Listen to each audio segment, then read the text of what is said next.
وقال عز وجل كما ورد في سورة الشورى وما أصابكم من مصيبة فبما كسبت أيديكم ويعفو عن كثير صدق الله العظيم. رب اشرح لي صدري ويسر لي أمري واحلل عقدة من لساني يفقهوا قولي.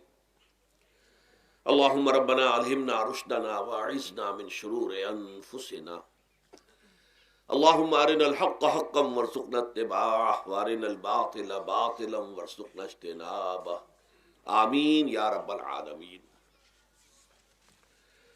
محترم رفقائے تنظیم اسلامی و رفیقات تنظیم اسلامی اور محترم احباب و حاضرین،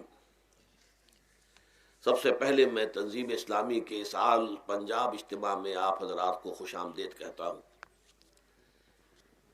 لاہور شہر سے فاصلے پر ہماری سب سے بڑی ظاہر بات ہے کہ یہاں پر نفری جو ہے شہر لاہور کے حلقے سے ہے، اور عام طور پر ہمارے سالانہ اجتماعات کے موقع پر چونکہ وہ اکثر و بیشتر لاہور میں ہوتے رہے ہیں تو شد رحال کی نوبت کم آتی رہی لاہور والوں کے لیے.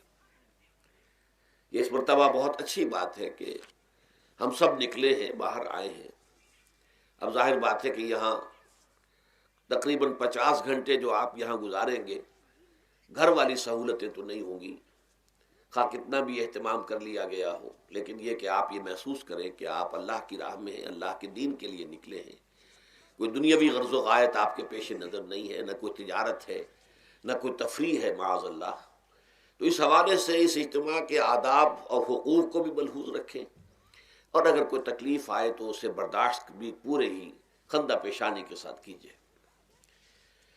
میری آج کی گفتگو کا عنوان ہے ہمارے دکھوں کا واحد علاج اسلام. دیکھیے، انسانی زندگی میں دکھ اور سکھ ان کا چولی دامن کا ساتھ ہے. دکھ بھی ہے، سکھ بھی ہے، سردی کے ساتھ گرمی بھی ہے، نرمی کے ساتھ سختی بھی ہے. ان مع العسر یسرا ان مع العسر یسرا، یسر کے ساتھ عسر ہے، عسر کے ساتھ یسر ہے. لیکن انسان نفسیاتی طور پر متاثر جو ہوتا ہے زیادہ، وہ تکلیف سے ہوتا ہے، دکھ سے ہوتا ہے. خوشی آتی ہے تو وہ ایسے گزر جاتی ہے، اس کا وقت کا بھی پتہ نہیں چلتا، گزرتے ہوئے بڑی تیزی کے ساتھ وقت گزر جاتا ہے. لیکن غم کا معاملہ ہو جائے تو ایک ایک لحظہ جو ہے وہ بڑا کٹھن ہو جاتا ہے، بڑی مشکل سے گزرتا ہے. تو انسان کے احساسات پر زیادہ جو اثر آتا ہے وہ دکھ کا آتا ہے. بعض فلسفے دنیا میں ایسے ہیں کہ جنہوں نے اس دکھ، خاص طور پر جو حساس انسان اس کو محسوس کرتا ہے، اس کے اعتبار سے یہ کہا ہے کہ دنیاوی زندگی نرا دکھ ہی دکھ ہے. آپ کو معلوم ہے کہ تعداد انسانوں کی بہت بڑی تعداد ہے جو بدھ مت کی پیروکار ہے، اور بدھ مت کا کلمہ طیبہ یہ ہے، یعنی یہ ان کا اصل الاصول ہے. جیسے ہمارے دین کا اصل الاصول ہے لا الہ الا اللہ محمد رسول اللہ، کلمہ طیبہ. ان کا جو کلمہ طیبہ ہے وہ یہ سروم دکھم، سب دکھ ہی دکھ ہے، سب مصیبت ہی مصیبت ہے. انسانی زندگی جو ہے وہ تو صرف دکھوں سے اور تکلیفوں سے عبارت ہے. اسی کو غالب نے بھی کہا ہے، آپ نے یہ شعر بھی غالب کا میں نے بہت سے دروس میں سنا ہوگا کہ قید حیات و بند غم اصل میں دونوں ایک ہیں. یہ قید حیات ہے. ابھی آپ حدیث سن رہے تھے الدنیا سجن المومن، مومن کے لیے یہ دنیا کی زندگی جو ہے جیل خانہ ہے، یہ قید ہے، قید حیات.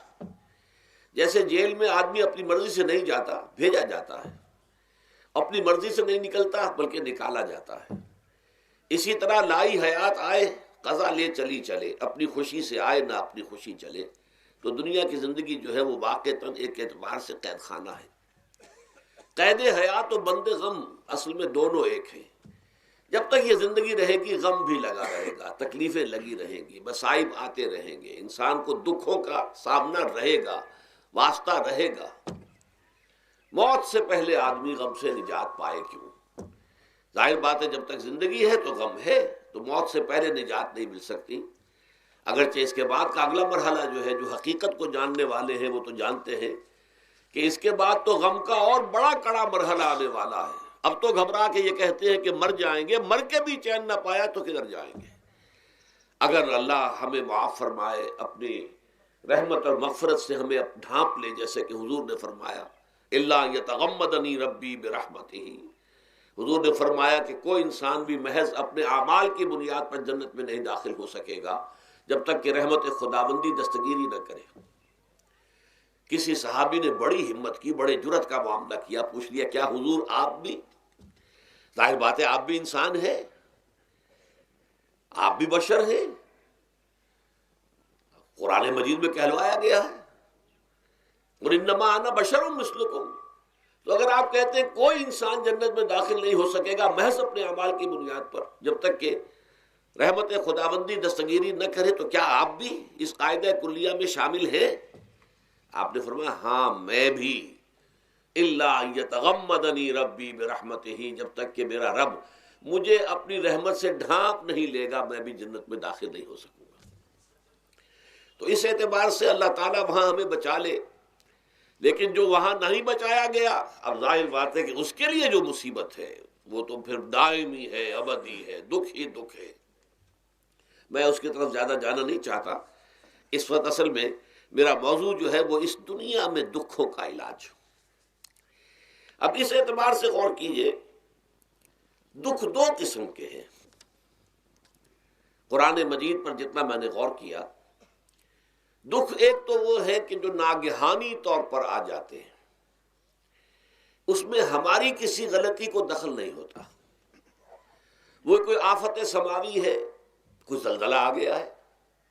ابھی آپ کو معلوم ہے بھوج جو قصبہ تھا گجرات سٹیٹ کا، انڈیا کا پورا ختم ہو گیا، اس میں بہت سے مسلمان بھی تھے۔ جب کوئی آفت سماوی آتی ہے تو وہ ظاہر بات ہے کہ پھر سب کے سب لوگ اس کی لپیٹ میں آ جاتے ہیں۔ زلزلہ آ گیا یا کوئی اور طوفان آ جائے، جیسا کہ کئی مرتبہ آپ نے اخبارات میں پڑھا ہوگا، اس سال امریکہ میں بہت طوفان آئے ہیں، مشرقی ساحل پر بار بار طوفان آئے، وہاں بھی لوگ مرتے ہیں، وہاں بھی چھتیں اڑ جاتی ہیں، وہاں بھی تباہی جو ہے آتی ہے۔ تو اس حوالے سے ایک تو ہے وہ ناگہانی آفات، آفت ارضی ہو یا آفت سماوی ہو، زلزلہ ہے یا آفت ارضی ہے، طوفان آ گیا ہے، کوئی سائیکلون آ گیا یا آفت سماوی ہے، یا کوئی آسمان سے بڑا سا پتھر آ جائے۔ آپ کبھی کبھی اخبارات میں پڑھتے ہوں گے کہ ایک بڑی چٹان پاس سے گزر گئی، بہت بڑی خلائی چٹان جو ہے زمین کے قریب سے ہو کر گزر گئی، زمین بچ گئی، ورنہ اگر وہ زمین سے ٹکرا جاتی تو نہ معلوم کتنا بڑا یہاں پر تباہی کا معاملہ ہوتا۔ بڑے بڑے جو ہے شہاب گرتے رہے زمین کے اوپر، بڑی بڑی تباہیاں آتی رہی ماضی میں۔ تو ایک تو یہ ہے، اور ان میں بھی تقسیم کیجئے، یہ ناگہانی تکلیف، ناگہانی مصیبت، یا کوئی آفت سماوی یا آفت ارضی، اس کی بھی پھر دو قسمیں ہو گئی۔ ایک وہ کہ جو افراد کو متاثر کرتی ہے انفرادی سطح پر، آدمی سڑک پر جا رہا تھا، پیچھے سے آ کر کسی گاڑی نے ٹکر ماری، گر گیا، ٹانگ ٹوٹ گئی۔ اب ظاہر بات ہے کہ اس میں اس کا کوئی قصور نہیں ہے، یہ اللہ تعالیٰ کی طرف سے بات آ گئی ہے۔ یا یہ کہ کوئی اگر اجتماعی سطح پر آیا، جیسا کہ زلزلہ ہے، یا جیسا کہ کوئی سائیکلون ہے، کوئی بڑا طوفان ہے، بہت بڑے فلڈز آ گئے ہیں۔ اس وقت بھی موزمبیق میں بہت بڑا فلڈ آیا ہوا ہے، ساؤتھ افریقہ میں، اور افریقہ میں پچھلے سال بھی بہت بڑا فلڈ آیا تھا، بڑی تباہی آئی تھی، آ رہا۔ تو یہ آفت سماوی، یہ ظاہر بات ہے کہ اجتماعی سطح پر آتی ہے، بڑی بڑی مقدار میں، تعداد میں لوگ متاثر ہوتے ہیں، لاکھوں لوگ بے گھر ہو جاتے ہیں، ہزاروں آدمی مارے جاتے ہیں۔ تو پہلی شکل جو ہے دکھ کی، جیسا کہ میں نے عرض کیا، وہ ناگہانی دکھ، کوئی آفت ارضی، کوئی آفت سماوی، خواہ وہ انفرادی ہو خواہ اجتماعی۔ اس کے ضمن میں کیا علاج ہے؟ ظاہر بات ہے کہ اس کا علاج یہ تو نہیں ہو سکتا کہ آپ اس کو ختم کر سکیں۔ انگریزی کا ایک محاورہ ہے، what cannot be cured must be endured۔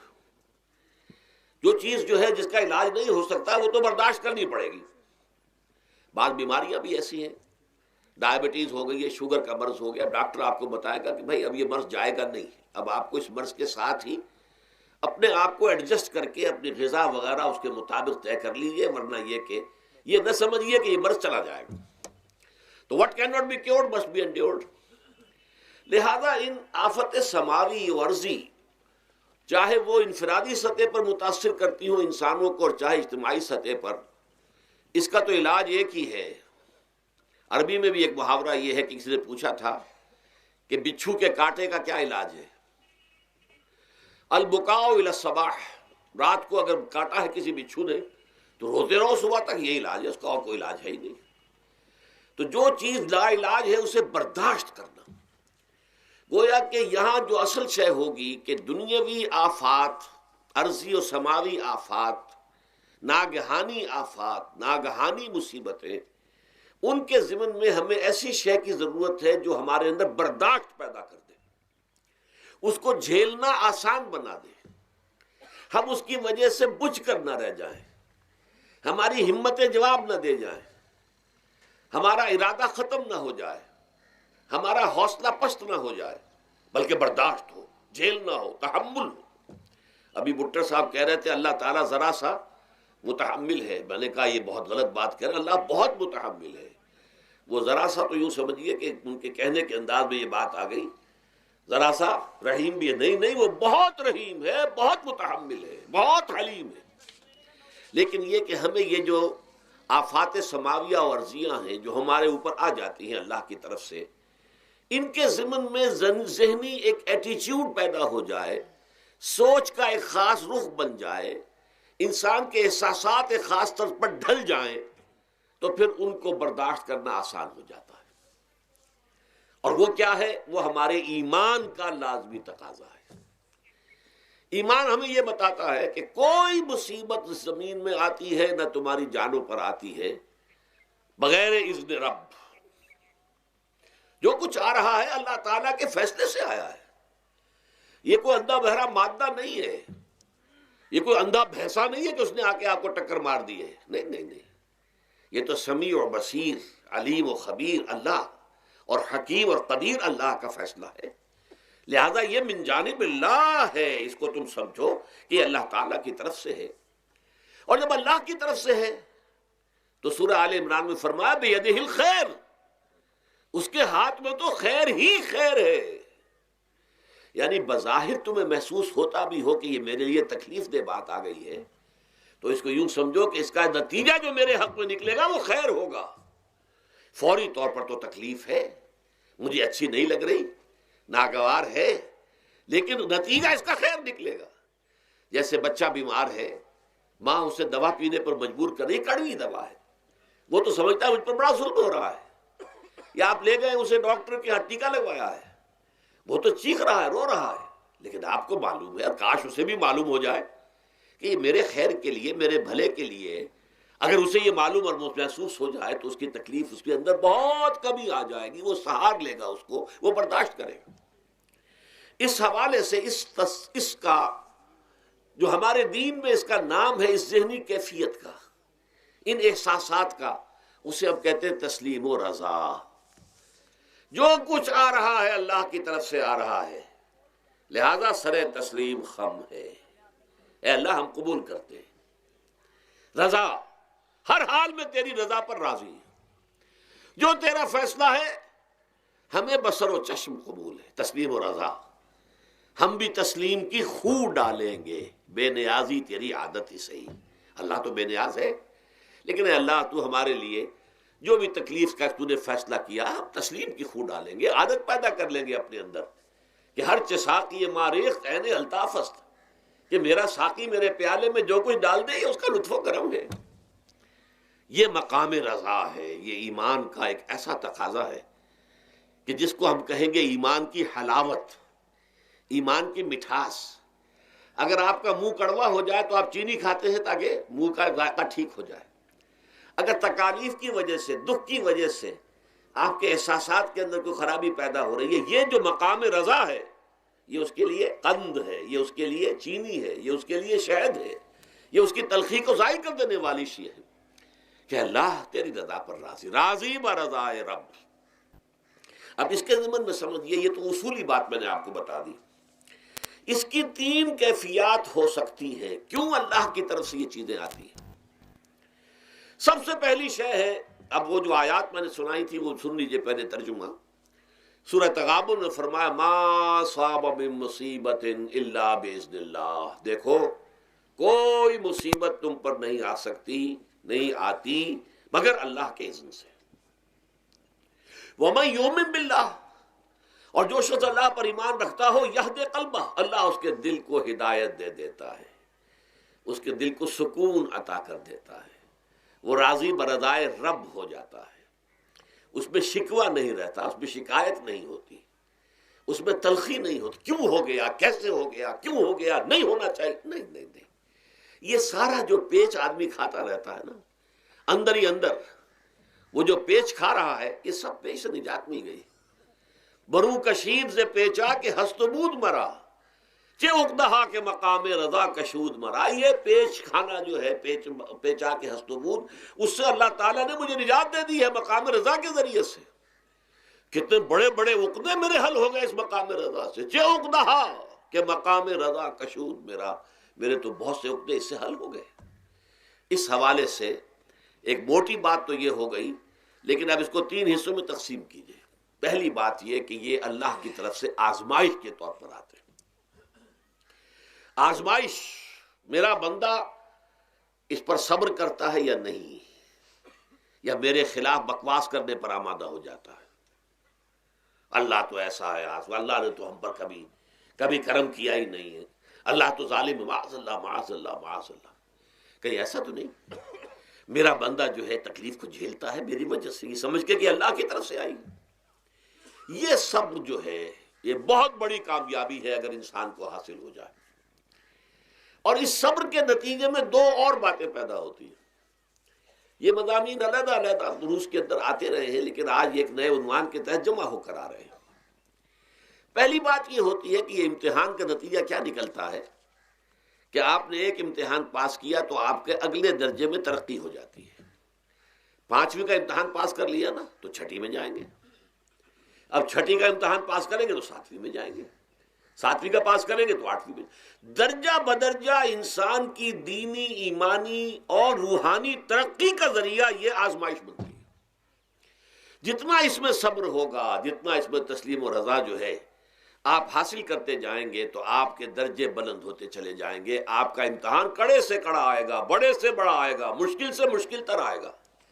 ایک وقت میں MA کا امتحان بھی آپ کو دینا ہوگا، ایک وقت میں ہو سکتا ہے PhD کے لیے تھیسس آپ لکھیں، پھر اس کے اوپر جو ہے ٹیم بیٹھی ہوئی اور آپ سے وہ بحث کرے، جرا کرے آپ سے، وہ بھی کرنا ہوگا۔ لیکن یہ کہ اگر پرائمری ہی میں فیل ہو گئے تو اس کا سوال ہی پیدا نہیں ہوتا کہ کبھی آپ MA کا یا PhD کا تھیسس بھی لکھیں۔ اور اسی کو دوسرے انداز میں کہا گیا ہے قرآن مجید میں، وَلِيُبْلِيَ الْمُؤْمِنِينَ مِنْهُ بَلَاءً حَسَنًا۔ اصل میں ابلا کہتے ہیں، بلا یبلو جو ہے عربی زبان میں آتا ہے آزمانا۔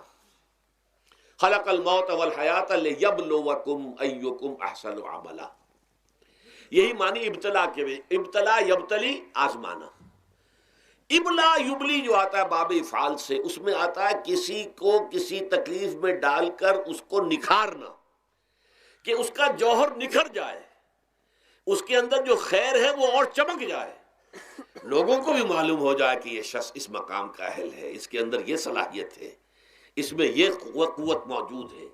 تو یہ گویا کہ اہل ایمان کی صلاحیتوں کو نکھارنے کے لیے اور ان کے درجات کی ترقی کے لیے بھی اللہ تعالیٰ دنیا کے اندر یہ مصیبتیں اور امتحانات جو ہیں آزمائش کے حوالے سے افراد پر بھی اجتماعی طور پر بھی لاتا ہے۔ اور ایک اس کا اور بھی ہے، اہل ایمان پر اس طرح کے ابتلاء و آزمائش کی ایک نوعیت اور بھی ہے، اور وہ یہ ہے کہ جو بھی آپ سے غیر ارادی طور پر، یا یہ کہ آپ نے کوئی گناہ ارادی طور پر بھی کر لیا، اللہ تعالیٰ اس کی سزا اسی دنیا میں دے کر آخرت کی سزا سے محفوظ کر دیتا ہے۔ گویا کہ اس سے بڑا خیر کیا ہوگا؟ یہاں کی سزا کیا ہے؟ جھیل لی آپ نے، بخار آ گیا، ٹانگ ٹوٹ گئی، چلیے 3 مہینے آپ بستر پر پڑے رہے نا، اور کیا ہوا؟ کچھ نہیں۔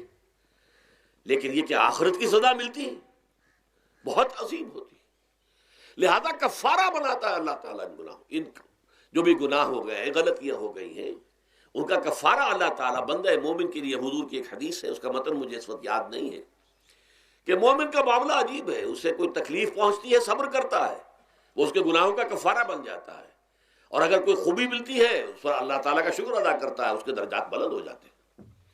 تو یہ معاملہ جو ہے اللہ تعالیٰ کی طرف سے بندہ مومن کے حق میں خیر، کہ در حقیقت اس کے ان گناہوں کی پاداش کہ جو اس نے یہاں کر لیے ہیں، یہی دنیا میں دے کر دھو دیا جائے، پاک کر دیا جائے، جیسے آپ کو معلوم ہے دھوبی جو ہے کپڑے کو بھٹی میں چڑھاتا ہے، گرم پانی میں ڈالتا ہے کہ ڈالتا، تاکہ اس کا میل نکلے، اس کے آگے پٹکتا بھی ہے ذرا اس کو تاکہ وہ میل اچھی طرح چھٹ جائے اس سے۔ اسی طرح اگر دنیا میں ہمارے میل چھٹ جائیں، دنیا میں اگر ہمارے گناہ دھل جائیں تو یہ بڑے نفع کا سودا ہے، بڑے نفع کا سودا ہے، بڑے نفع کا سودا ہے۔ اس اعتبار سے آپ غور کیجئے کہ اگر یہ حقائق ہمارے سامنے رہے تو کیا کوئی تکلیف دنیا کی ہمیں بھاری محسوس ہوگی؟ ہمیں تو بتایا یہ گیا ہے کہ عسیٰ ان تکرہوا شیئا وہو خیر لکم وعسیٰ ان تحبوا شیئا وہو شر لکم واللہ یعلم وانتم لا تعلمون۔ ہو سکتا ہے کہ تم کسی چیز کو ناپسند کرو، درا حال ہے کہ اسی میں تمہارے لیے خیر ہے، تمہیں نہیں پتا، اور ہو سکتا ہے تم کسی چیز کو پسند کرو، درا حال ہے کہ اس میں تمہارا شر ہے لیکن تمہیں نہیں معلوم۔ اللہ یعلم وانتم لا تعلمون، اللہ جانتا ہے تم نہیں جانتے۔ اس حوالے سے سبردم بتو مایا خیش را تو دانی حساب کم و بیش را، اے اللہ، اس کو کہتے ہیں تفویض۔ یہ سورہ تغابن کے درس میں یہ تمام مضامین تفصیل سے آتے ہیں کہ ایمان کے جو باطنی ثمرات ہیں اس میں سب سے پہلے مقام رضا ہے، پھر تفویض ہے، توکل ہے۔ آپ محنت کر رہے ہیں، محنت کر رہے ہیں، محنت کر رہے ہیں، نتیجہ نہیں نکلا۔ ایک نتیجہ یہ نکلے، ایک بچے نے بہت محنت کی، دن رات کام کیا، فیل ہو گیا امتحان میں۔ اب صدمے سے کمر ٹوٹ سکتی ہے اس کی، لیکن نہیں، ہو سکتا ہے کہ اللہ تعالیٰ نے اسی میں میرے لیے خیر رکھی ہو۔ اس لیے کہ ہماری محنت سے کچھ نہیں ہوگا، ہمارے مادی وسائل سے کچھ نہیں ہوگا، ہوگا اللہ کے اذن سے، اللہ کی مرضی سے، اللہ کی مشیت سے۔ یہ ہمارے لیے خاص طور پر اس اعتبار سے بہت اہم نکتہ ہے، ہم سب راہ حق کے مسافر ہیں، اپنے اپنے بس پڑتے محنت کر رہے ہیں، وقت بھی صرف کر رہے ہیں، مال بھی صرف کر رہے ہیں، محنت کر رہے ہیں، مشقت کر رہے ہیں، لیکن فرض کیجئے جیسا کہ ہے فی الواقع، فرض کیا کیجئے، وہ تو واقع سامنے کی بات ہے، نتائج نکلتے نظر نہیں آ رہے، قدم نہیں بڑھ رہے، ہماری طرف لوگوں کا رجوع عام نہیں ہے، ٹھیک ہے، اس پر قطعاً بددل ہونے کی بات نہیں ہے، یہ اللہ تعالیٰ کی مشیت میں ہوگا، جب وہ چاہے گا تب ہوگا۔ ہمارا کام یہ کہ اپنا فرض ادا کیے چلے جائیں بس، اور نتیجے سے بالکل ذہن کو اپنے منقطع کر لیں، ذہن کا کوئی تعلق آپ کے نتیجے کے ساتھ نہ رہے۔ یہ جب تک کیفیت ہماری نہیں ہوگی، ہم اس راہ پر استقامت اور مدام اس پر محنت اور جد و جہد کرنا جو ہے وہ ہمارے لیے ممکن نہیں رہے گا۔ اس کے لیے میں اگر آپ کے سامنے رکھوں معاملہ کہ حضور صلی اللہ علیہ وسلم کے جو پہلے 10 برس ہیں، جب سے آپ کو آغاز ہوا ہے وحی کا، اس کے بعد سے پہلے 10 برس دن رات کی محنت، شدید مشقت، یہاں تک کہ اللہ بھی روک رہا ہے، نبی آپ اپنے آپ کو ہلاک کر لیں گے، لعلک باخع نفسک الا یکونوا مؤمنین، کیا آپ اپنے آپ کو اس صدمے میں ہلاک کر لیں گے؟ یہ ایمان نہیں لا رہے، اس قدر صدمہ۔ لیکن اس کے ساتھ یہ ہے کہ یہ نہیں ہے کہ نتیجہ نہیں نکل رہا تو کام چھوڑ کے بیٹھ جائیں، نہیں، معاذ اللہ، معاذ اللہ۔ نتیجہ نہ نکلے تو حضرت نوح علیہ السلام کی عمر بھی اگر حضور کی ہوتی، 950 برس بھی حضور دعوت دیتے، آپ کا کام تھا، آپ کا فرض تھا۔ حضرت نوح علیہ السلام بھی تو آخر اللہ کے ایک بندے تھے، اللہ کے رسول تھے، 950 برس تک دعوت دی ہے۔ فَلَبِثَ فِيهِمْ أَلْفَ سَنَةٍ إِلَّا 50 عاما، یہ تو ہم مانتے ہی نا، اگر قرآن کے اندر نص قطعی صریح الفاظ نہ ہوتے کہ 950 برس تک رہے، ورنہ یہ بات سمجھ سے بالا تر ہے۔ عام طور پر معلوم ہوتا ہے کہ اس دور میں ابھی عمریں زیادہ تھی لوگ۔ بہرحال جو میں نے عرض کیا تھا کہ دکھ جس سے انسان متاثر ہوتا ہے، اس کی ایک قسم وہ ہے کہ جو ہمارے ارادہ اور اختیار سے باہر، اللہ کی مشیت سے، اللہ کے اذن سے، اللہ کی مرضی سے آتا ہے۔ اس کے لیے ہمارا کام صرف برداشت ہے۔ جو شے بھی ہمیں برداشت کی صلاحیت عطا کر دے وہی اس کا علاج ہے۔ جیسے آپ کو معلوم ہے کہ بخار بہت تیز چڑھا ہوا ہے، اس کی دوا نہیں ہے اسپرین یا کوئی اور پیراسیٹامول، بخار کی شدت کو کم کر دے گا، وہ کوئی علاج نہیں ہے۔ علاج تو ہوگا اگر معلوم ہو کہ کون سے جراثیم ہے، کس کی وجہ سے ہے، اس کا صحیح اینٹی بائیوٹک کون سا ہے، وہ علاج ہوگا۔ یہ علاج نہیں ہے، لیکن اس کی شدت کی کمی اور اس کے اندر جو احساس ہے جھیل جانے کا، وہ انسان کے لیے آسان ہو جاتا ہے۔ یہی مضمون آیا ہے سورہ حدید میں بھی، ما اصاب من مصیبت فی الارض ولا فی انفسکم، یہاں کھول دیا اس مضمون کو۔ میں نے عرض کیا تھا نا کہ یہ آفت سماوی بڑے پیمانے پر بھی ہو سکتی ہے، زمین میں یعنی زلزلہ آ گیا، فلڈ آ گیا، طوفان آ گیا، ولا فی انفسکم، خاص تمہاری جان میں، تمہیں بخار ہو گیا، تمہیں ٹی بی لگ گئی، تمہیں کوئی اور بیماری آ گئی، تمہیں کینسر ہو گیا، معاذ اللہ ثم معاذ اللہ، ہوتا ہے، آخر ہوتا ہے، دنیا میں انسانی زندگی کے ساتھ یہ ساری چیزیں لگی ہوئی ہیں۔ لیکن یہ چیزیں ما اصاب من مصیبت فی الارض ولا فی انفسکم، نہیں پڑتی تم پر کوئی پڑنے والی کوئی مصیبت، کوئی تکلیف، نہ پوری زمین میں بڑے پیمانے پر، نہ تمہاری جانوں میں انفرادی سطح پر، الا فی کتاب من قبل ان نبراہا، مگر یہ کہ وہ تو ایک کتاب میں، کتاب اللہ کے علم کی کتاب، ام الکتاب، اس میں پہلے سے درج موجود ہے۔ یہ الٹ اپ نہیں ہو گیا، یہ اچانک نہیں ہو گیا۔ آپ اچانک سمجھتے ہیں کہ صاحب میں تو جا رہا تھا، اچانک ٹرک نے آ کے مجھے دھکا مار دیا۔ اچانک کوئی شے یہاں نہیں ہوتی، اس کائنات میں پتہ تک نہیں ہلتا جب تک کہ اذن رب نہ ہو۔ اچانک کا کیا سوال؟ تو در حقیقت جو ہوتا ہے وہ اللہ تعالیٰ کے علم میں پہلے سے ہے، علم کامل، ما کان وما یکون، جو کچھ ہوا ہے، جو کچھ ہوگا، مستقبل، ماضی، کل کا کل آنے واحد میں اللہ کے علم میں موجود ہے۔ لہذا یہاں اچانک کچھ نہیں ہوتا، جو بھی آیا ہے اللہ کے علم سے آیا ہے، اور یہ پہلے سے اللہ کے علم کے اندر موجود تھا، لکھا ہوا تھا، الا فی کتاب من قبل ان نبراہا ان ذلک علی اللہ یسیر۔ یہ تمہیں تو مشکل نظر آئے گا لیکن اللہ پر بڑا آسان ہے، اللہ کا علم کامل ہے، ما کانا ما یکون کو حاوی ہے۔ لکہ لا تاسوا علی ما فاتکم، تاکہ تم افسوس نہ کیا کرو ان چیزوں پر جو تم سے چھوٹ جائیں، جاتی رہیں، چھن جائیں۔ کوئی موقع تھا ہاتھ سے نکل گیا، کوئی دولت تھی اس پر ڈاکہ پڑ گیا، کوئی اور مصیبت ہے وہ آ گئی، کوئی عزیز فوت ہو گیا، اکلوتا بیٹا تھا فوت ہو گیا، وغیرہ وغیرہ۔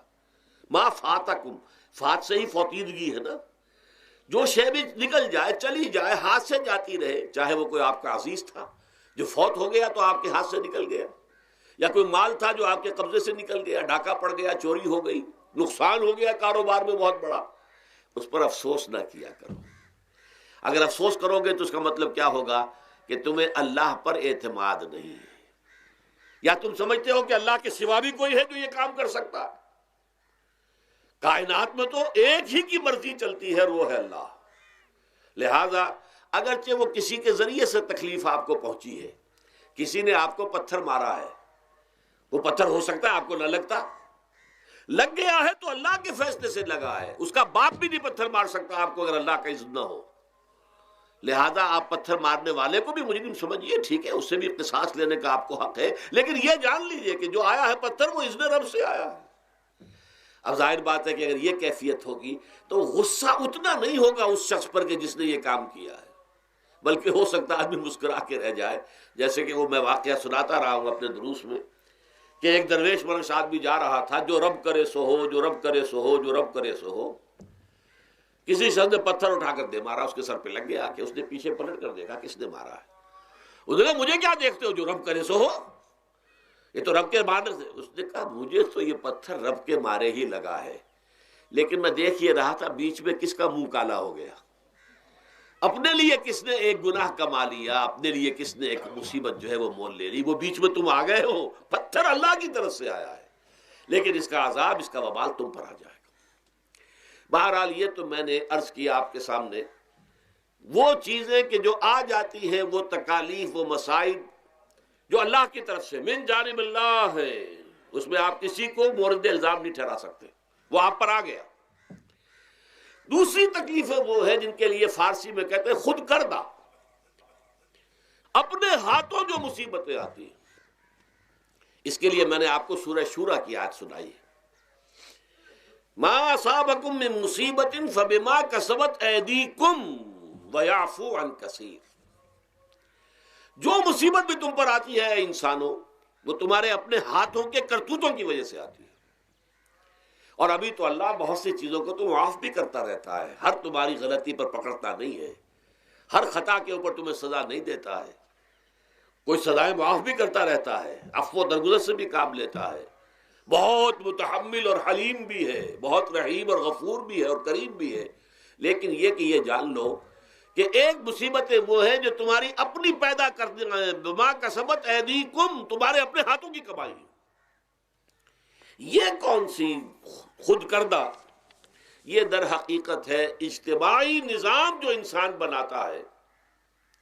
اس اجتماعی نظام کو غلط کر کے اگر اس نے اپنے لیے مصیبتیں کھڑی کر لی، مصیبت ہے لیکن یہ مصیبت تمہارے اپنے ہاتھوں کی لائی ہوئی ہے. تم نے نظام غلط بنایا ہوا ہے، تم نے دولت کی تقسیم غلط کی ہوئی ہے. اللہ نے تو رزق پیدا کر دیا اور سب کے لیے کافی ہے. یہ تم نے کیا ہے کہ ایک طرف کچھ لوگوں کے کھتے بھرے ہوئے ہیں اور ایک طرف کوئی فاقے سے مر رہا ہے. یہ خود کردہ ہے، یہ ہمارا کبھی ہے. یہ تم نے نظام غلط بنایا ہے. یہ جو نظام کے اندر خرابی ہے یہ تمہاری اپنے کرتوت ہیں. تم نے خود نظام کے اندر غلطی رکھی ہوئی ہے، ناانصافی گھولی ہوئی ہے، اس کا زہر گھولا ہوا ہے. یہ تمہارے اپنے کرتوتوں کی وجہ سے، اور اس کا علاج تمہیں کرنا پڑے گا خود. اور وہ علاج کیا ہوگا؟ اور نظام کو صحیح قائم کرو. اللہ کا دیا ہوا نظام عدل و قسط. یہی وجہ ہے کہ سورہ حدید کی جو آخری آیت میں نے پڑھی تھی وہ کیا تھی؟ اللہ تعالیٰ فرماتا ہے کہ ہم نے تو اپنے رسولوں کو بھیجا اس لیے، کتابیں نازل اس لیے کی. لقد ارسلنا رسلنا بالبینات، ہم اپنے رسولوں کو بھیجتے رہے معجزوں کے ساتھ، واضح نشانیوں کے ساتھ.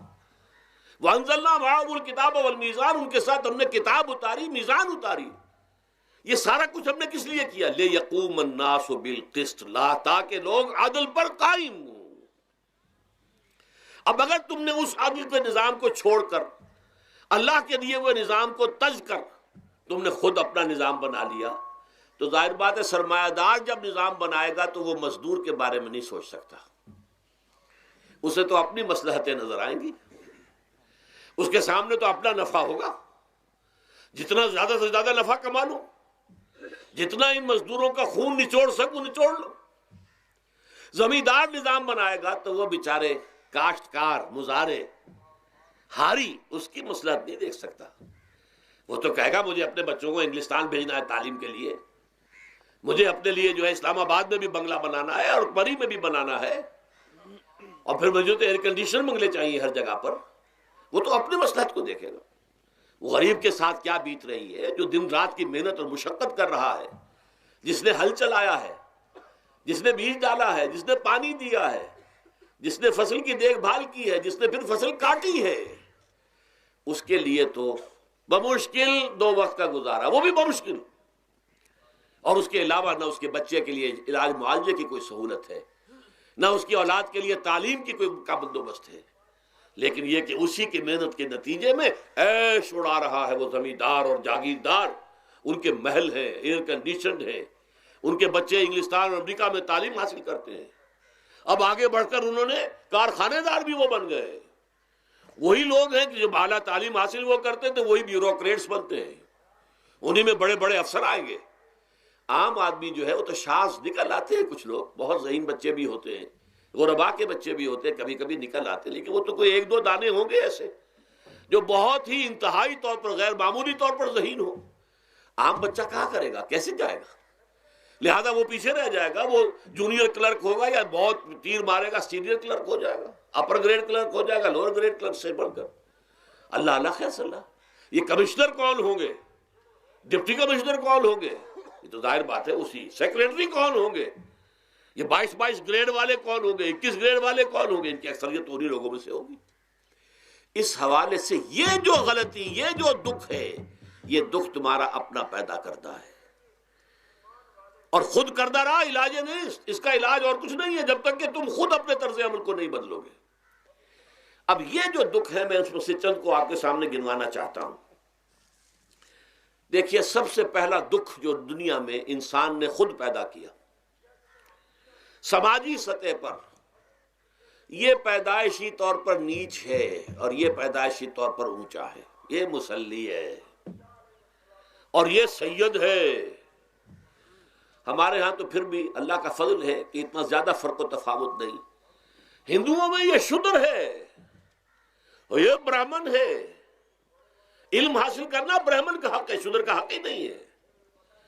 اور شودر کے کان میں اگر اشلوک بھی پڑ جائے کہیں بغیر ارادے کے، کہیں جا رہا تھا اور کہیں گیتا کے اشلوک ہو رہے تھے، اس نے سن لیے، تو اس کی سزا کیا ہے؟ سیسا جو ہے اس کو پگھلا کر اور وہ اس کے کان میں ڈال دیا جائے تاکہ سماعت ہی ختم ہو جائے۔ دنیا میں یہ کس نے کیا بھائی؟ یہ خود انسان نے کیا۔ یہ ظلم انسان اپنے اوپر ڈھا رہا ہے، یہ اونچ نیچ اس نے خود بنائی ہے۔ ہمارے ہاں بھی ہے، اتنی نہیں ہے۔ مصلی کا کیا مقام ہے آپ کے معاشرے میں؟ سید کچھ بھی ہو، بدمعاش ہو، زانی ہو، سید ہے، اسے تو جھک کر اس کے گوڑے کو ہاتھ لگائیں گے۔ لیکن یہ کہ دوسرا شخص جو ہے مصلی کتنا ہی نیک ہو، بھلا ہو، پارسا ہو، وہ برابر جو ہے چارپائی پر بھی بیٹھنے کا حقدار نہیں۔ یہ ساری اونچ نیچ ہم نے پیدا، اللہ نے نہیں کیا تھا۔ اللہ نے تو تمام انسانوں کو مساوی پیدا کیا۔ اللہ کے رسول یہ فرما کر گئے، لا فضل لعربی علی عجمی ولا لعجمی علی عربی ولا لأحمر علی اسود ولا لأسود علی احمر الا بالتقوی کلکم بنو آدم وآدم من تراب۔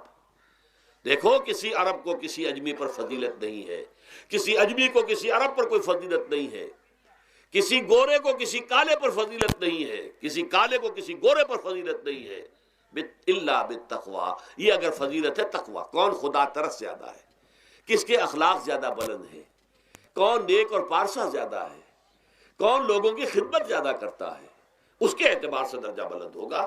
پیدائشی طور پر تمام انسان بالکل مساوی ہے۔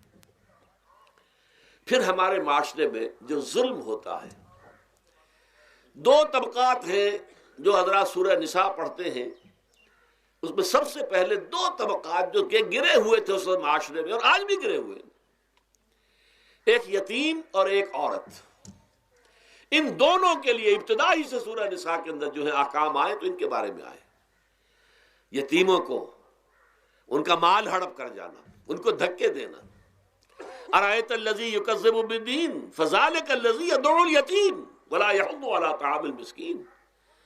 تم نے کبھی غور کیا اس شخص پر جو کہ جزا و سزا کا منکر ہے؟ وہی ہے کہ جو یتیم کو دھکے دیتا ہے۔ یتیموں پر ظلم ہوتا ہے، وہ آپ کے معاشرے میں پستے ہیں، پٹتے ہیں، ان کا کوئی والی وارث نہیں، ان کی طرف سے کوئی پوچھنے والا نہیں، کوئی بولنے والا نہیں۔ اور پھر یہ کہ اگر اس کا باپ کو مال چھوڑ گیا ہے تو وہ چچا کھا جائیں گے، کوئی اور ولی کھا جائیں گے، ختم کر دیں گے، ہڑپ کر جائیں گے۔ جس پر قرآن مجید کہتا ہے کہ ان الذین یاکلون اموال الیتامی ظلما انما یاکلون فی بطونہم نارا۔ یقیناً وہ لوگ جو یتیموں کا مال ناحق ہڑپ کرتے ہیں وہ اپنے پیٹوں میں آگ کے انگارے بھر رہے ہیں۔ وَسَيَصْلَوْنَ سَعِيرًا۔ اور یہاں تو دنیا میں جو آگ کے انگارے ہیں وہ محسوس نہیں ہو رہے، آخرت میں ایک طرف وہ آگ کے انگارے ظاہر ہو جائیں گے جو اندر سے جلائیں گے، اور ایک طرف جہنم کی آگ باہر سے جلائے گی۔ یہ دو طرفہ جلن جو ہے ان کو برداشت کرنی پڑے گی۔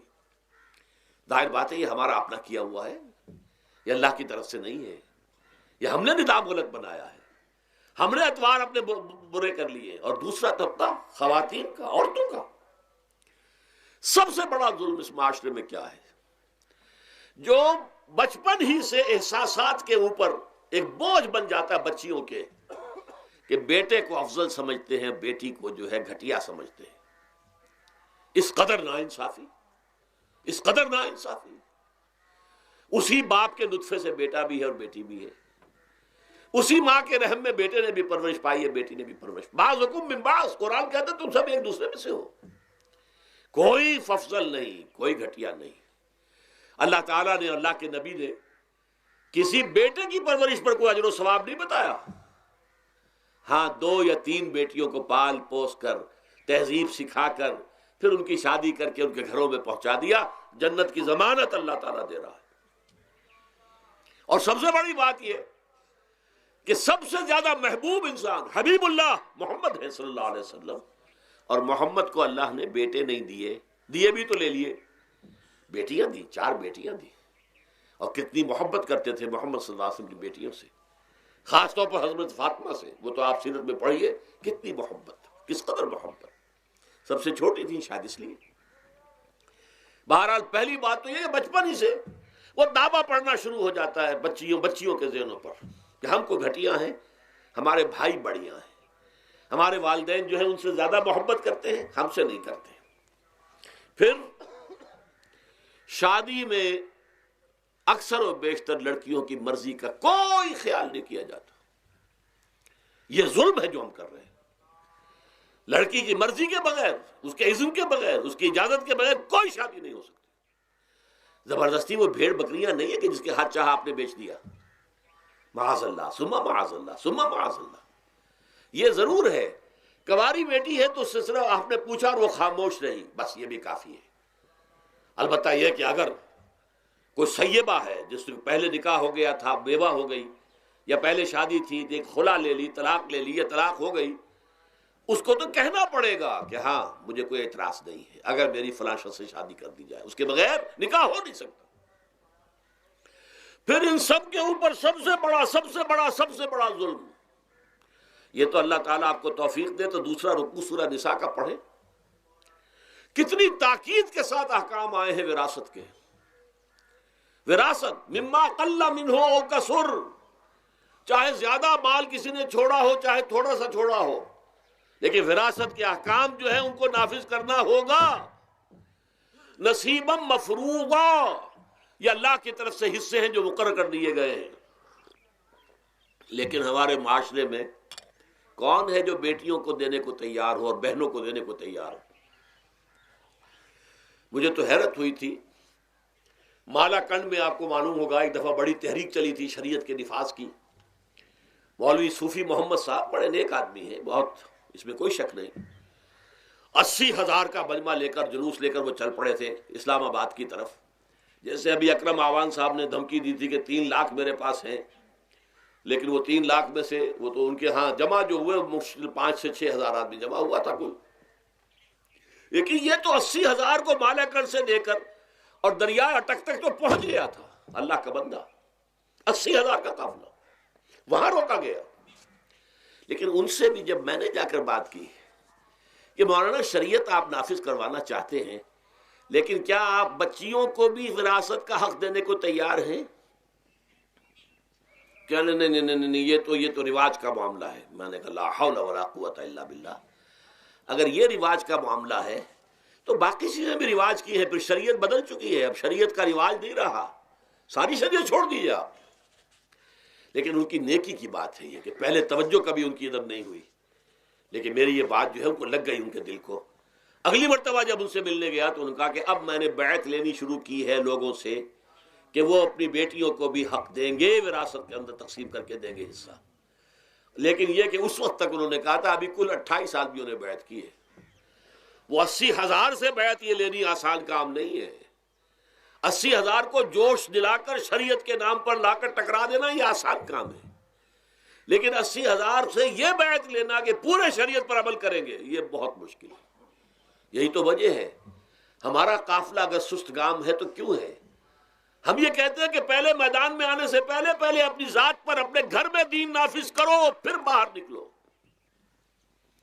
اپنی معاش اور اپنی معاشرت پر اسلامی شریعت نافذ کرو، پھر باہر آ کر اسلام کا نعرہ لگانے کا تمہیں حق پہنچتا ہے، ورنہ نہیں.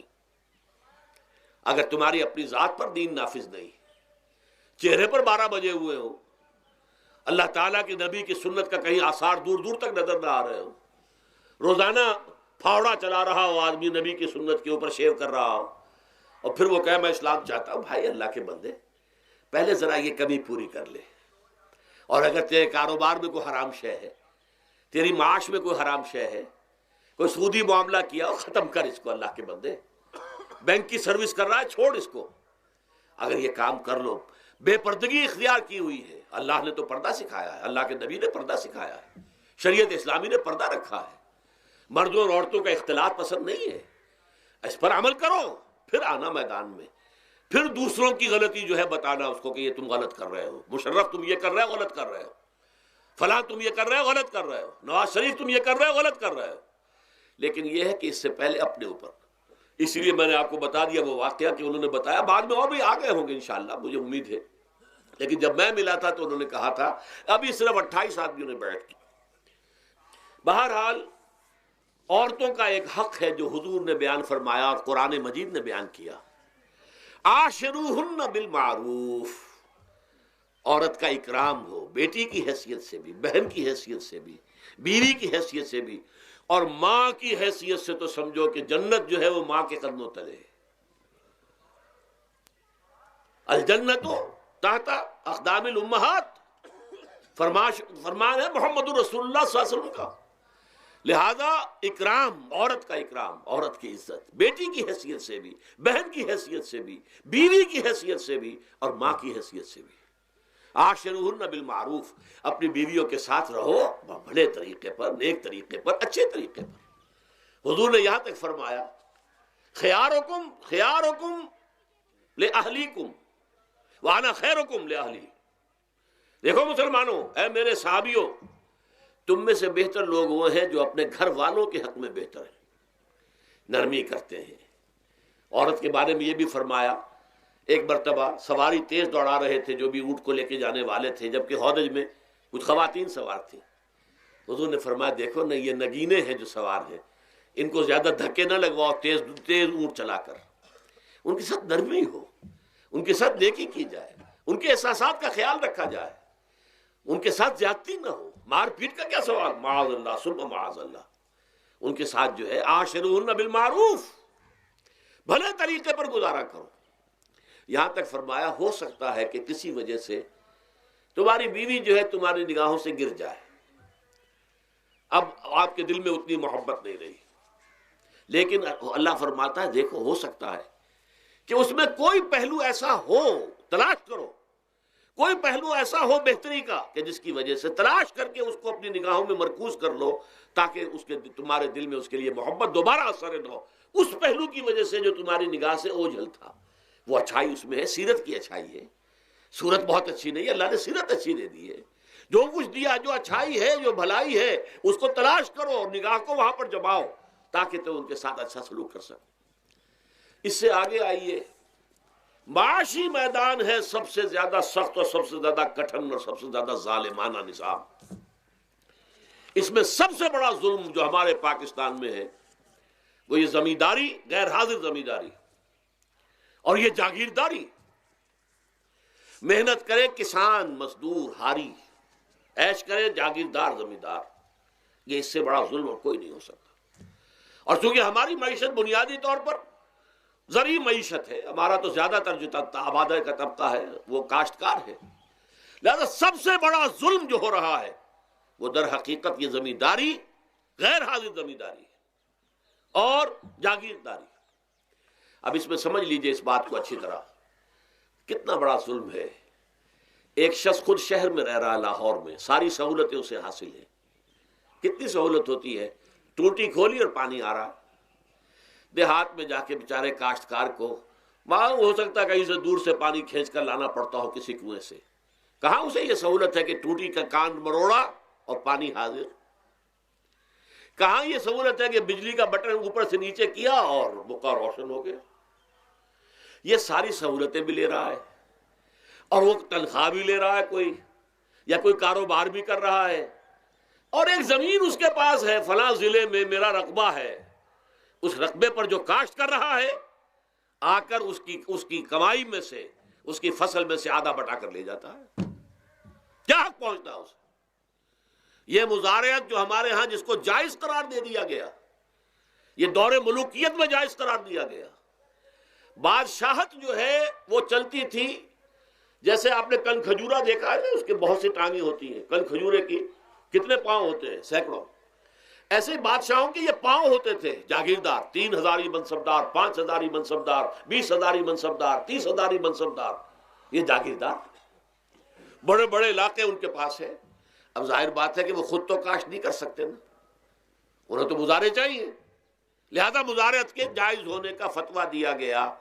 جب اسلام میں بادشاہت آ گئی، ملوکیت آ گئی اور جاگیرداری آ گئی، جو ملوکیت کے پاؤں ہیں وہ کنسلے کی طرح، کن کھجورے کی طرح اس کے پاؤں ہیں، تو وہ تو جاگیردار ہے۔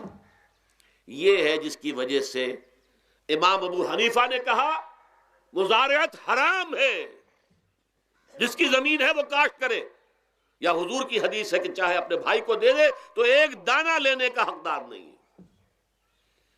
اگر تو تمہارا کوئی اور ذریعہ معاش نہیں ہے تو ٹھیک ہے، جاؤ کاشت کرو، تمہارا کوئی اور ذریعہ معاش ہے، تمہارا کاروبار ہے، تمہاری دکان چل رہی ہے، تم ملازمت میں ہو، تمہیں تنخواہیں مل رہی ہیں، تمہارا پروویڈنٹ فنڈ بھی جمع ہو رہا ہے، تمہیں تو تمہارے ریٹائرمنٹ کے بعد وہ پینشن بھی مل جائے گی، اور اس کے ساتھ ساتھ تم نے یہ ظلم روا رکھا ہوا۔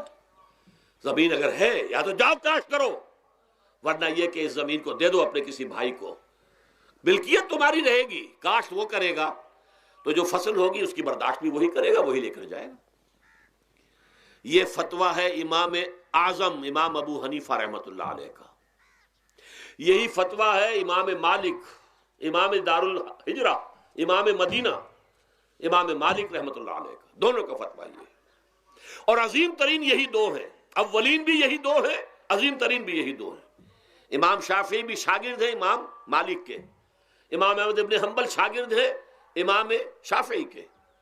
ٹاپ پر کون ہے؟ امام ابو حنیفہ، ان کے شاگردوں میں قاضی ابو یوسف اور امام محمد امام ظفر، ادھر امام مالک، ان کے شاگردوں میں پھر امام شافعی، پھر ان کے شاگرد امام احمد ابن حنبل۔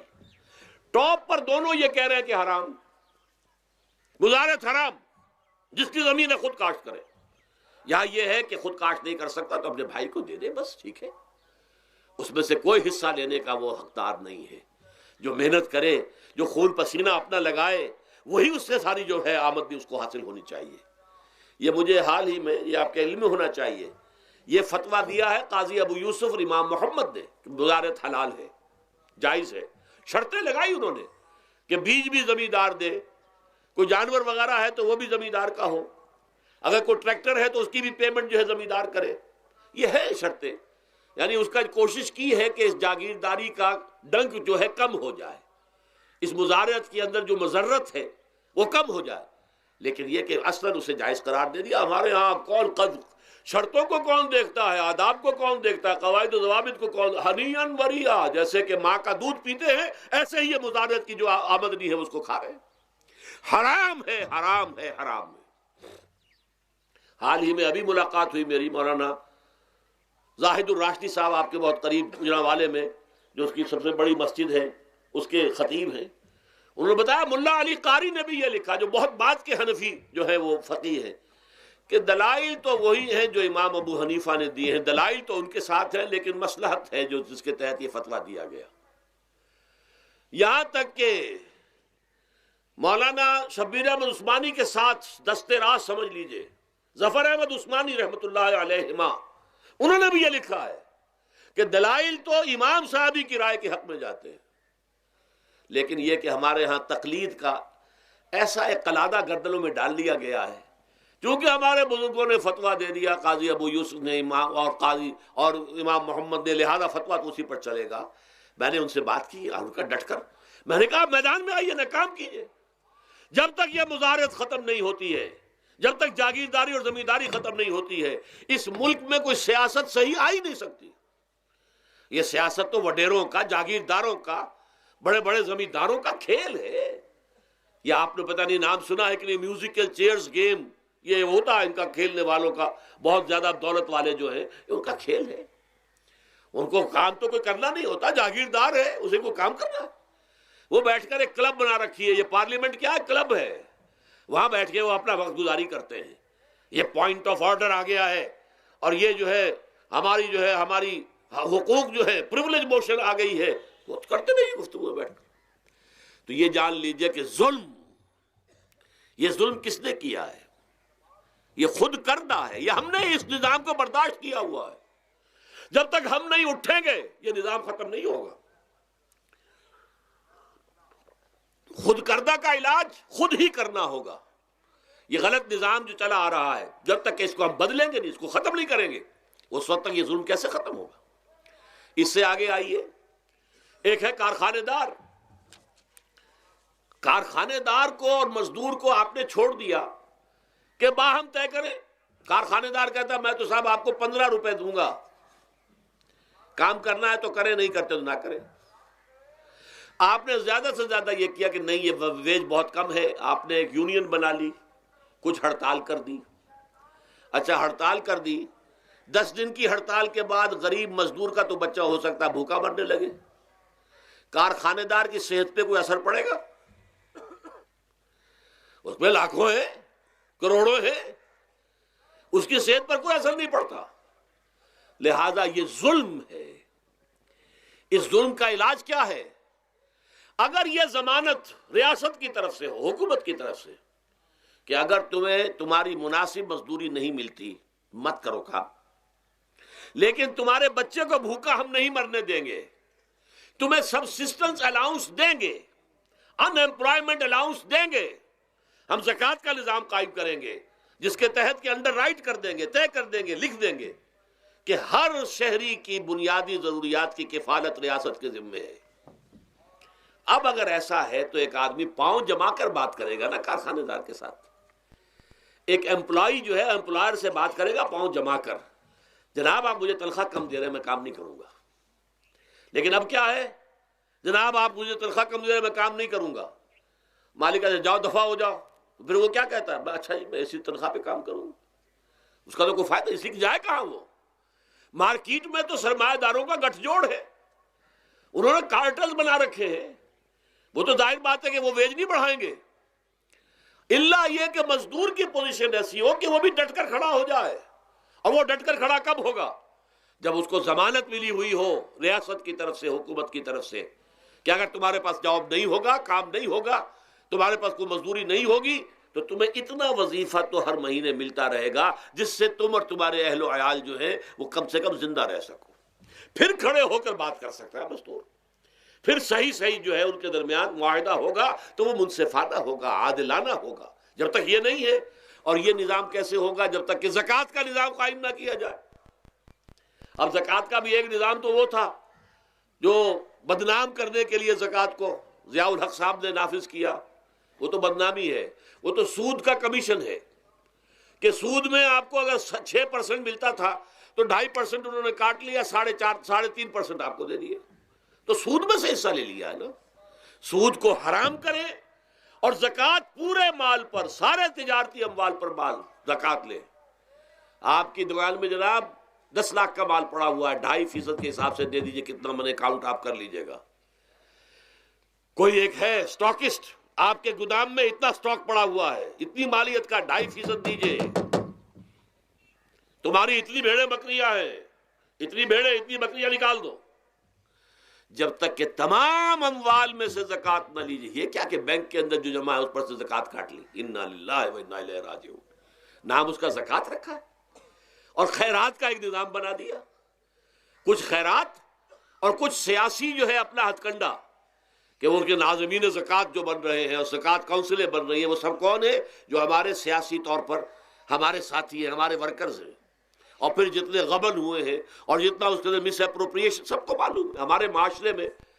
آخر اگر حکومت کے جتنے محاصل ہیں وہ غبن ہوتے ہیں تو زکوٰۃ کا کیوں نہیں غبن ہوگا؟ زکوٰۃ کو آسمان سے اتری ہے، بلکہ زکوٰۃ میں سے غبن کرنا تو آسان ہے، اس لیے کہ سود میں سے کاٹا ہوا ہے، اس میں تو انسان جو ہے وہ برا بھی محسوس نہیں کرے گا کہ یہ تو سود ہے، لعنت ہے، اگر اس کو میں نے کچھ ہضم کر لیا تو کیا ہو گیا۔ جب تک کہ یہ دو نظام نہیں آئیں گے، اور تیسرے یہ کہ سود کے ذریعے سے جب تک کہ یہ ظلم، سود کا نتیجہ کیا نکلتا ہے؟ اصل میں ہمارے عام آدمی سمجھتے ہیں سود کہ اچھا ہے جی، کیا ہے، ایک آدمی نے پیسے جمع کرائے ہیں، اب اسے ہر مہینے اتنا پیسہ مل رہا ہے۔ عام آدمی بھی ہمارے ہاں یہ جو پٹھانوں والا سود ہے، یہ جو سود خور گاؤں میں بیٹھے ہوئے ہیں جو بہت بڑی شرح کے اوپر سود دیتے ہیں اور خون چوس جاتے ہیں لوگوں کا، اور ان کے کسی طریقے سے قرضے ختم، ان کو تو سبھی برا کہتے ہیں۔ کوئی ایک آدمی بھی آپ کو نہیں ملے گا کہ جن کے لیے کلمہ خیر کہے، ان کے لیے کسی نرمی کا یا ان کے لیے کسی بھی آسانی کا کوئی مطالبہ کرے۔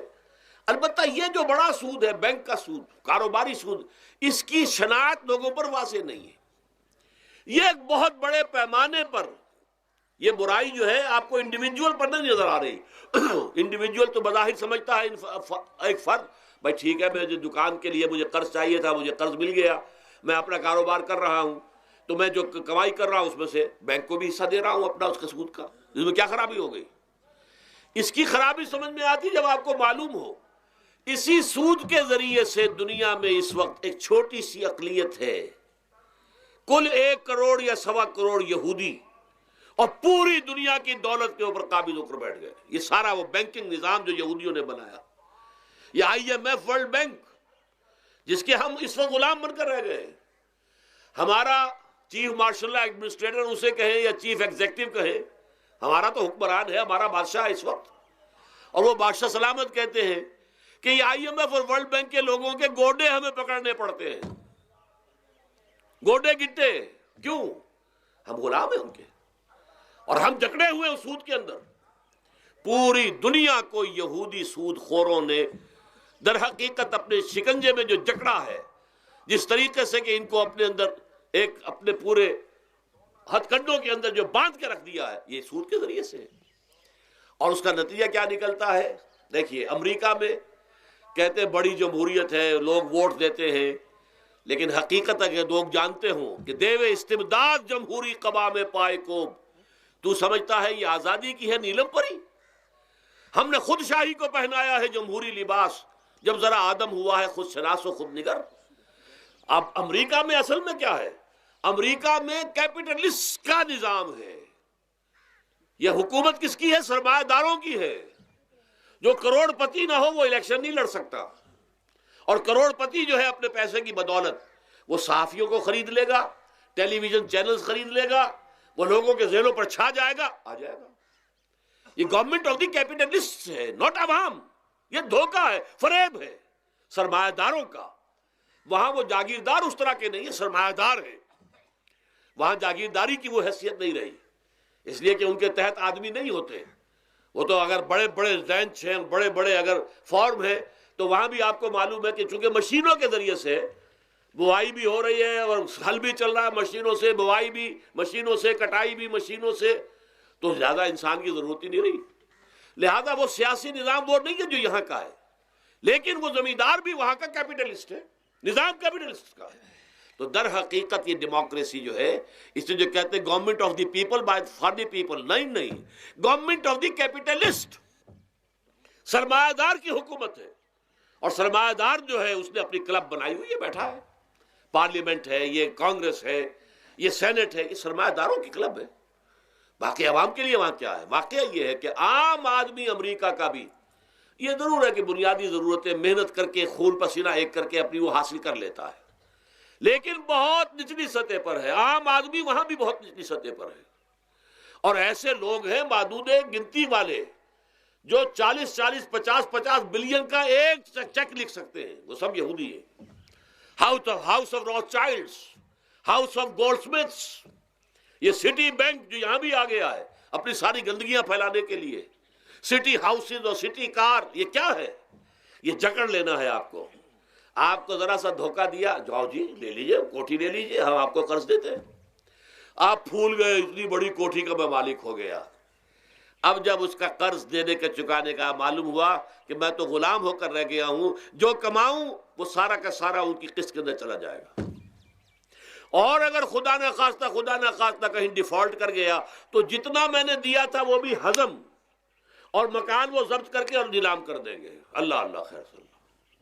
لیکن وقتی طور پر ذرا سا دھوکہ جو ہو جاتا ہو، دیکھو اتنی بڑی کوٹھی کا میں مالک ہو گیا، دیکھو اتنی لمبی کار میرے پاس آ گئی، دیکھو فلاں شے میں نے حاصل کر لی، لیکن اس کا نتیجہ جو نکلتا ہے وہ تو وہاں والوں سے پوچھئے جس طریقے سے کہ وہ غلام بن کر رہ جاتے ہیں، وہ مزدور بن کر رہ جاتے ہیں. جیسے بھٹوں میں آپ نے دیکھا ہے، بھٹوں میں جو مزدور ہوتے ہیں وہ بکے ہوئے ہوتے ہیں، وہ غلاموں کی طرح ہوتے ہیں. ان کو بلکہ لوگ ایک دوسرے سے خرید کر لے کر جاتے ہیں. ایک بھٹے والا آتا ہے اور دوسرے بھٹے کی جو مزدور جو غلام ہے ان کو وہ وہاں کی پیمنٹ کر کے اور لے جاتا ہے. وہ بالکل ان کے سرس کی طرح ہے، ان کے غلاموں کی طرح ہے. یہ ساری جو میں نے آپ کے سامنے گنوائی ہیں، یہ در حقیقت نوع انسانی کو جو تقسیم کیا گیا، انگریزی میں آپ کہتے ہیں ہیوز اور ہیو ناٹس. قرآن نے اس کے لیے کیا لفظ استعمال کیا؟ محرومین اور مترفین. اور ان مترفین کی وجہ سے اللہ کا عذاب آتا رہا دنیا میں. ان کے گلچھرے ابھی بسنت منائی، کس نے منائی؟ یہ لکھپتی کروڑ پتی ہیں، انہوں نے عیش کیے ہیں، راتوں کو نیند حرام کی ہے لوگوں کی، یہ بسنت منا رہے ہیں. کیا ہو رہا ہے؟ در حقیقت یہ وہی ہے مترفین. سورہ بنی اسرائیل میں فرمایا جب ہم یہ فیصلہ کر لیتے ہیں وَإِذَا أَرَدْنَا أَن نُهْلِكَ قَرْيَةً امرنا مترفیہا ففسقوا فیہا فحق علیہ القول فدمرناہا تدمیرا. جب ہمارا فیصلہ ہوتا ہے کہ کسی بستی کو، کسی علاقے کے لوگوں کو ہلاک کر دیں، تو مترفین جو ہیں، دولت مند لوگوں کو ہم حکم دے دیتے ہیں، آزادی دے دیتے ہیں، ان کی لگام ڈھیلی کر دیتے ہیں، اس میں فسق و فجور کا بازار گرم کر دیتے ہیں. اور جب پورا فسق و فجور کا بازار گرم ہو جاتا ہے، اچانک ہماری پکڑ آتی ہے، دمرناہا تدمیرا، ہم اس کو پٹخ کر رکھ دیتے ہیں، ٹکڑے ٹکڑے کر دیتے ہیں. یہ مترفین. اور دوسری طرف محرومین. اسی طریقے سے مستضعفین اور مستکبرین. ایک طرف مستکبرین ہے، ہاٹی پیپل، جو کہ پارلیمنٹ میں جاتے ہیں، جو جاتے ہیں سینٹ کے اندر بیٹھتے ہیں، جن کا ایک طبقہ ہے، وہ ایک علیحدہ ہی ہے، ان کی سوسائٹی علیحدہ ہے، ان کے تہوار علیحدہ ہے. نیو ایئرز نائٹ پر جو کچھ یہ کرتے ہیں بدماشیاں، اس کا ذرا سا آپ کو اندازہ بہرحال دیہات کے رہنے والوں کو نہیں ہے. لاہور اور کراچی کے لوگوں سے پوچھئے کیا ہوتا ہے، اسلام آباد کے لوگوں سے پوچھئے، پشاور اور کوئٹہ کے لوگوں سے پوچھئے. یہ سب در حقیقت مستضعفین ایک طرف، مستکبرین دوسری طرف، محرومین ایک طرف اور مترفین ایک طرف. یہ سوسائٹی کو تقسیم کر کے، اور پھر تقسیم کرو اور راج کرو، ڈیوائیڈ اینڈ رول. یہ آپس میں ٹکرائیں گے، آپس میں لڑیں گے، تم ان سب کے اوپر حکومت کرو. اب ظاہر بات ہے کہ اس کا علاج میں نے عرض کیا تھا نا، کہ پہلے قسم کے دکھ تو وہ ہیں جو من جانب اللہ آتے ہیں، اس کا تو سوائے برداشت کے کوئی مادہ نہیں، کوئی اس کا اور ہمارے پاس چارہ نہیں. لیکن برداشت کا حوصلہ بڑھانے کے لیے وہ ساری باتیں ایمان کے ذریعے سے ہمیں ملتی ہیں.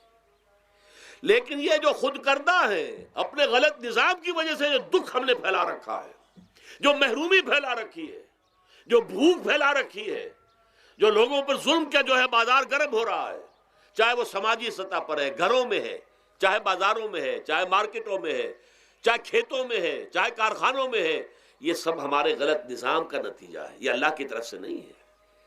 وما اصابکم من مصیبت فبما کسبت ایدیکم، یہ تمہارے اپنے ہاتھوں کی کمائی ہے، تمہارے اپنے ہاتھوں کے کرتوت ہیں، تم نے غلط نظام کو قبول کیا ہوا ہے. اب اس کا علاج کیا ہوگا؟ اب علاج ایسے ہوگا جد و جہد کے ذریعے سے اس نظام کو ختم کیا جائے. اس لیے کہ یہ تو میں نے آپ کے سامنے بیماری کا بیان کر دیا ہے، علاج کیا ہے انشاءاللہ اس کے بارے میں گفتگو جو ہے وہ پرسوں ہوگی 11 بجے دن. اقول قولی ھذا واستغفر اللہ لی ولکم ولسائر المسلمین والمسلمات.